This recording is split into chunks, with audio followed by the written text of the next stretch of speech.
Hello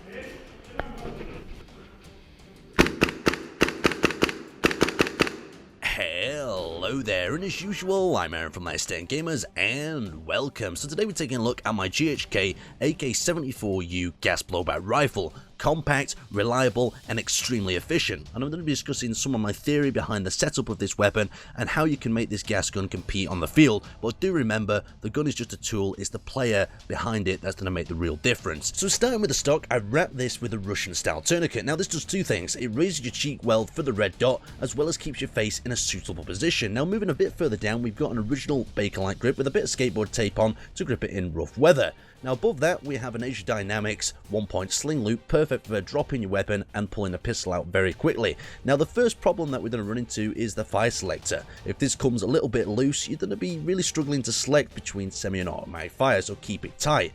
Now on top, the next modification I made was to attach a 20mm rail and a small RMR red dot sight so I can acquire targets extremely quickly. Now moving further forward, I wanted to keep the wood, so I didn't decide to attach any rails, so I've just attached a simple pressure plate on the top and threaded the wire through the wooden venting holes there. Now I've attached this by actually attaching a sniper scope rail with a little bit of tape and screwing it down tightly, and you can see there it's very good for mounting cameras and a variety of other equipment. Now here comes the fun of the GHK. When we disassemble this, it's extremely real. I've just took out the spring guide as well as a little bit of a buffer, and there we have the bolt carrier group. Very nice, beautiful when you come home from a game and you decide to have a little bit of a clean, you polish off all the dirt and debris that's decided to get itself in there, and it gives you something to do off the field as well as on. Now one of the other problems is with the magazines. You need to file these down within the actual neck of it so the BB can come out without flicking out too hard and jamming the weapon up itself. I've also added a bit of grip tape on the bottom there so I can pull them a bit faster. Now another problem lies within here. This little pin likes to fall itself out, so before you make that mistake,